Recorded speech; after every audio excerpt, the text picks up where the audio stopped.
Oke, hari ini kita akan membahas sebuah film yang berjudul Three Days to Kill, yaitu film yang bergenre trial aksi pada tahun 2014. Film ini disutradarai oleh McKay dan ditulis oleh Luc Besson dan Adi Hasak. Film ini dibintangi oleh Kevin Costner sebagai bintang utamanya. Pada film ini kita akan diceritakan sebuah perjuangan detektif yang melawan penyakitnya agar bisa bertahan lebih lama bersama dengan keluarganya. Lalu bagaimana kisahnya? Tanpa berbahasa dan basi lagi, let's go.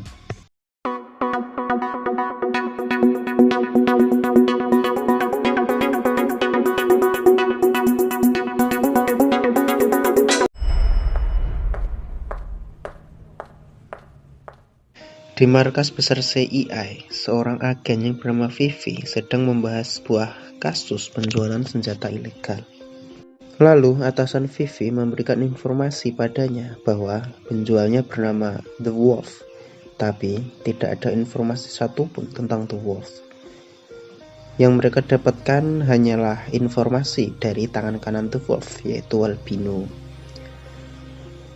Lalu para atasan menyuruh Vivi untuk membunuh The Wolf, dan agen yang lain akan menangani Albino. Lalu Vivi bertanya kepada atasannya, siapa agen yang dimaksud? Ia bernama Ethan Renner. Singkat cerita, Ethan sudah berada di hotel yang sama dengan The Wolf dan Albino. Kemudian Ethan menabrakkan kopernya dengan koper Albino.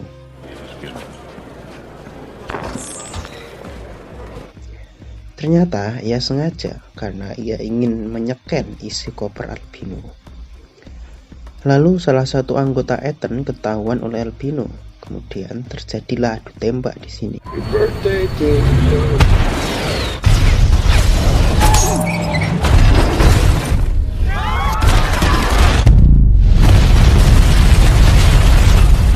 Singkat cerita, saat Ethan mengejar Albino, tiba-tiba penyakitnya kambuh yang membuatnya jatuh pingsan.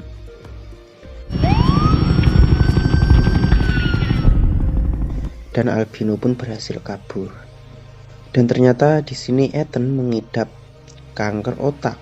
Lalu CIA pun memberhentikannya. Kemudian Ethan pun pulang ke apartemennya. Tapi ternyata di apartemennya banyak orang. Dan kepala keluarga di sana adalah Jules. Kemudian Ethan berbicara pada Jules dan menyuruhnya untuk pergi. Tapi kemudian Ethan melihat putri Jules hamil. Jadi ia memberi kesempatan untuknya tinggal hingga putrinya melahirkan. Malamnya Ethan melihat video putrinya karena ia kangen dengan putrinya. Lalu esoknya ia menghubungi mantan istrinya yang bernama Tina dan memintanya untuk mempertemukannya dengan putrinya karena umurnya sudah tak panjang. Lalu Tina pun memperbolehkannya dengan syarat ia harus meninggalkan pekerjaannya. Ethan pun menyetujuinya. Lalu mereka menemui putrinya yang bernama Zoe. Kemudian Tina meninggalkan mereka berdua. Di sini Ethan mencoba dekat dengan Zoe dengan membelikannya sebuah sepeda ontel. Tapi di sini Zoe lebih memilih untuk pergi bersama teman-temannya. Saat Ethan sedang membeli bahan-bahan masakan, ia ditemui oleh Vivi. Lalu ia diminta untuk menyelesaikan kasus Wolf karena hanya dia yang tahu wajah Wolf. Dan sebagai imbalannya, Vivi akan memberikan obat yang bisa memperpanjang umurnya.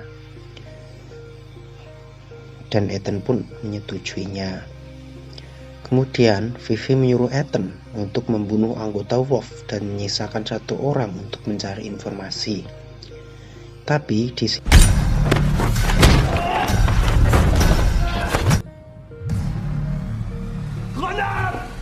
ini Ethan malah membunuh orang yang salah. Ia membunuh anggota yang memiliki informasi. Kemudian Vivi mengantar pulang Ethan ke rumah istrinya. Tapi saat di luar rumah, Ethan mendengar Zoe berteriak. Kemudian Ethan mendobrak kamar Zoe. Tapi di sini Zhou berteriak karena rambutnya berantakan. Really? Yeah. You think this can go to prom? Esoknya Tina akan pergi ke London dan ia meminta Ethan untuk menjaga Zhou. Dan Ethan pun menyetujuinya. Di sini Zhou terlihat masih tidak mau menerima Ethan dan tidak mau memakai sepeda yang Ethan belikan. Kemudian Vivi meminta Ethan untuk mencari informasi dari orang yang melayani albino yang bernama Mitat. Lalu Ethan pun ke kantor Mitat dan berbicara dengan pengawalnya. Karena kesal dengan yang dikatakan pengawal Mitat, Ethan pun membunuhnya. Kemudian Mitat pun sampai di kantornya. Saat ia masuk kantor, ia langsung marah-marah kepada Ethan karena berani menduduki kursinya. Tapi begitu ia melihat anak buahnya yang sudah mati, ia pun pasrah. Kemudian Ethan membawa Mitat ke apartemennya dan mengikatnya di kamar mandi. Lalu saat Ethan menyiksa Mitat, ia ditelepon oleh kepala sekolah Zhou dan memintanya untuk datang ke sekolah karena Zhou memukul temannya. Lalu Ethan pun pergi ke sekolahan Zhou, tapi di sini bukannya memarahi Zhou, Ethan malah seperti mendukung Zhou. Kemudian saat di pinggir sungai dan akan menyiksa Mitat untuk mendapatkan informasi, tiba-tiba ia ditelepon Zhou dan diminta untuk menemuinya di tempat kenangannya dengan Ethan sewaktu kecil. Lalu saat Ethan di hotel dan akan menangkap anggota Wolf, tiba-tiba ia ditelepon Zhou dan mengatakan kalau ia sudah di tempat yang dijanjikan. Alhasil Ethan pun pergi menemui Zhou. Lalu mereka pun mulai menjadi dekat kembali.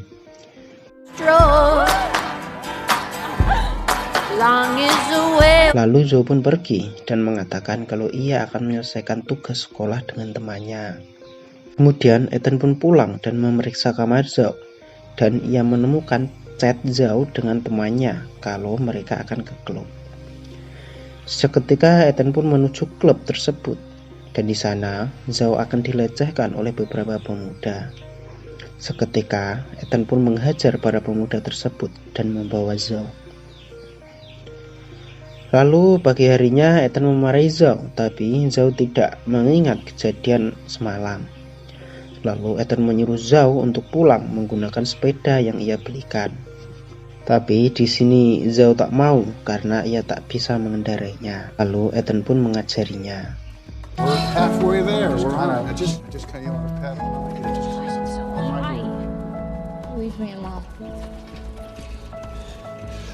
Singkat cerita, Ethan sedang membuntuti mobil anggota Wolf yang bernama Guido. Lalu pada saat lampu merah, ia memasang bom pada mobil anak buah Guido. Lalu ia menembakkan obat bius ke mobil Guido dan ia menculik Guido. Saat anak buah Guido akan mengejar Ethan, bomnya pun diledakkan. Lalu Ethan membawa Guido ke apartemennya. Kemudian Ethan meminta kode untuk membawa koper yang dibawa Guido.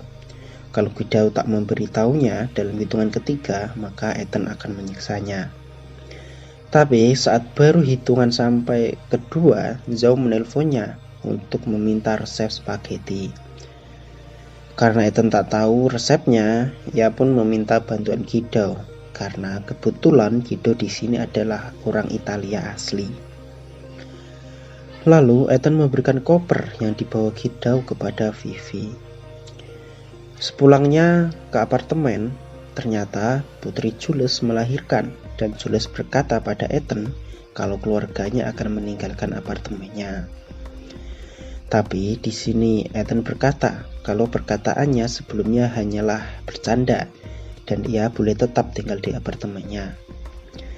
Tapi di sini Jules menolak karena sebelumnya ia sudah berjanji akan meninggalkan apartemen setelah putrinya melahirkan.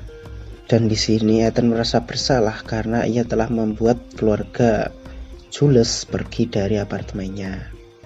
Lalu sesampainya di rumah, Ethan mengajak Zhou berlatih berdansa karena besok mereka akan menghadiri pesta pacarnya Zhou. Beberapa saat kemudian Tina pun pulang. Lalu Tina berbaikan dengan Ethan dan mau tidur bersama.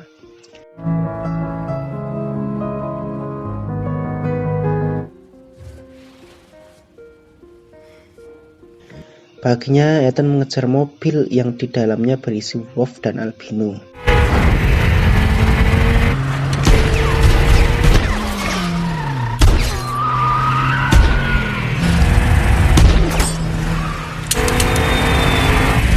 Lalu mobil Wolf ditabrak oleh Ethan sehingga membuat mobilnya Wolf jatuh dari jembatan.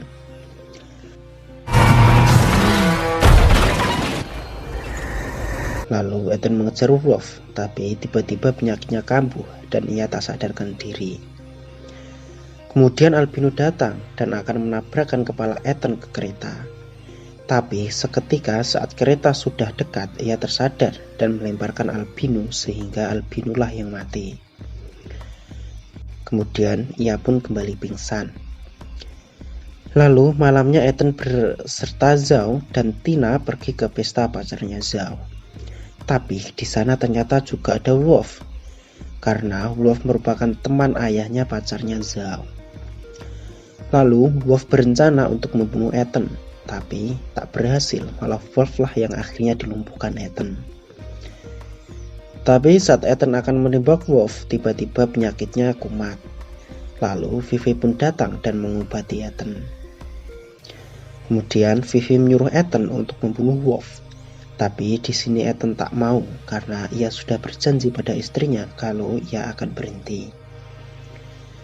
Kemudian Vivi pun membunuh Wolf. Dan di akhir film kita ditunjukkan keluarga Ethan kembali bersatu dan mereka hidup bahagia.